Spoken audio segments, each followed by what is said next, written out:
Bismillahirrahmanirrahim. Assalamualaikum warahmatullahi wabarakatuh. Qala rabbis shrah li sadri wa yassir li amri wahlul 'uqdatam min lisani yafqahu qawli. Raditu billahi robba wa bil islami dina wa bil muhammadin wa rasula.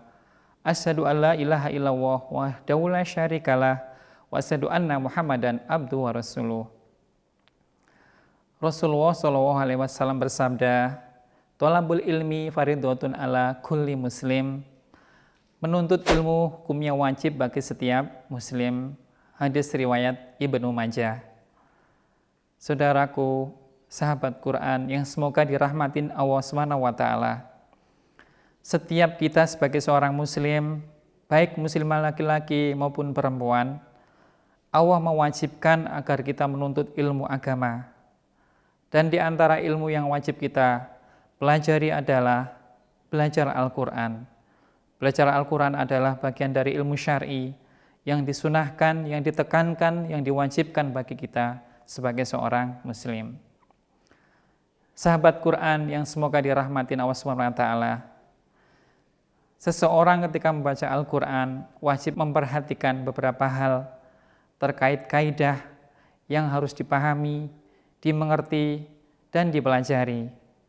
Kaidah-kaidah tersebut adalah ada panjang pendeknya, ada sifat-sifat hurufnya, ada hukumnya, dan juga ada makhrajul hurufnya. Pada kesempatan kali ini, saya akan menyampaikan materi tentang makhrajul huruf atau letak keluarnya huruf, ya, yaitu dengan istilah makhrajul huruf. Yang pertama saya mulai dari makhrajul huruf yang terletak di tenggorokan. Ada huruf alif sama ha, yaitu letaknya di pangkal tenggorokan atau tenggorokan paling bawah. Cara pengucapannya adalah a, i, u. Rongga mulut kemudian rongga tenggorokan harus terbuka. Kemudian ada huruf ha. Ketika dikasih harokat kemudian disukun akan berbunyi ha, hi, hu, bah. Selanjutnya ada huruf yang letaknya di tengah tenggorokan, ada ain sama ha. Huruf tersebut ketika dikasih harokat dan disukun akan berbunyi a, ai, au, ba. Kemudian ha, hi, hu, bah. Selanjutnya ada huruf yang letaknya di ujung tenggorokan, yaitu ada huruf ghain sama kha. Huruf tersebut ketika dikasih harokat sama disukun akan berbunyi ego, egi, egu, bal.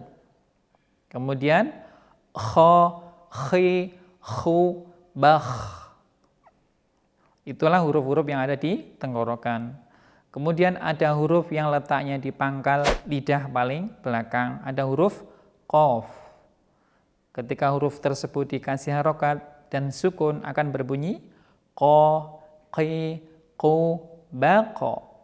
Kemudian setelah itu ada huruf yang letaknya di pangkal lidah, sedikit ke depan ada huruf kaf. Ketika disukun, ketika dikasih harokat akan berbunyi ka, ki, ku, bak. Selanjutnya ada huruf-huruf yang letaknya di tengah lidah bertemu dengan langit-langit. Huruf tersebut adalah huruf ya, jim, dan sya. Huruf tersebut ketika dikasih harokat kemudian disukun akan berbunyi ya, yi, yu, bai. Kemudian ada berbunyi ja, ji, ju, baje. Kemudian sya, shi, shu, bash. Sahabat Quran yang semoga dirahmatin Allah SWT, pentingnya mempelajari sebuah makhraj huruf, karena makhraj huruf akan ada korelasinya, hubungannya dengan sebuah hukum. Misalkan huruf tenggorokan akan ada korelasinya dengan idhar, hukum idhar. Maka sangat penting bagi para pembaca Quran untuk memperhatikan kaidah membaca Quran, yaitu tentang makhrajul huruf.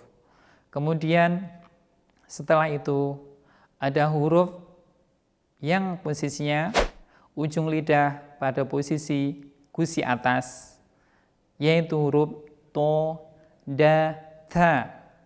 Ketika huruf-huruf tersebut dikasih harokat kemudian disukun, akan berbunyi to, tui, tu, bato. Kemudian da, di, du, bade. Kemudian ta, ti, tu, bat. Selanjutnya ada huruf so, zai, sin, yaitu ujung lidah pada posisi antara gigi atas dan bawah lebih dekat ke bawah.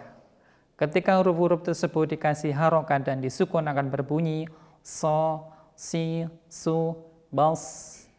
Kemudian za, zi, zu, baz. Kemudian sa, si, su, bas. Kemudian selanjutnya ada huruf dha, dho, tha, yaitu pada posisi ujung lidah bertemu dengan gigi atas bagian depan. Huruf-huruf tersebut ketika diharokat dan sukun akan berbunyi dha, dhi, dhu, baz. Kemudian dho, dhi, dhu, baz.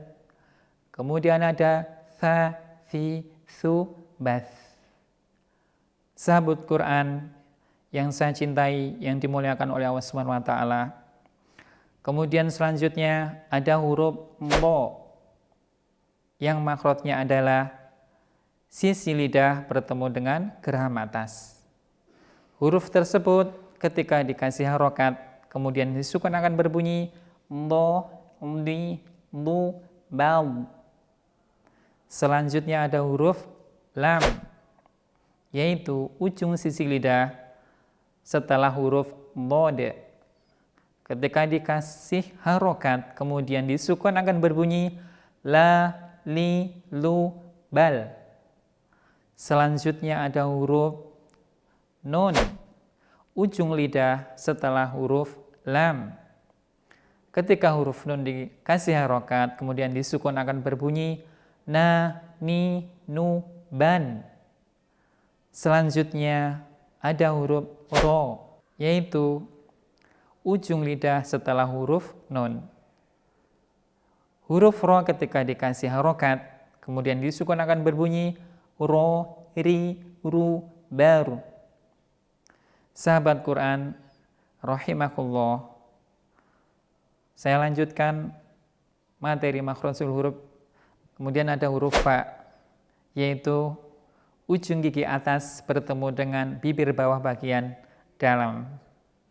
Ketika dikasih harokat akan berbunyi fa, fi, fu, baf. Berikutnya ada huruf mim dan ba, yaitu kedua bibir menutup. Huruf-huruf tersebut ada korelasinya dengan hukum ikhfa safawi, dan ketika huruf tersebut ketika dikasih harokat akan berbunyi ma, mi, mu, bam, ba, bi, bu, babe. Kemudian ada huruf waw, yang kedua bibir membentuk bulatan. Huruf tersebut ketika dikasih harokat akan berbunyi wa, wi, wu, bau.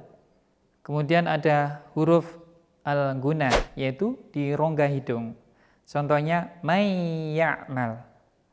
Demikian penyampaian materi makhrajul huruf pada kesempatan kali ini. Semoga menambah hasanah pengetahuan dan manfaat bagi kita semua. Adana wa iyyakum ajmain. Assalamualaikum warahmatullahi wabarakatuh.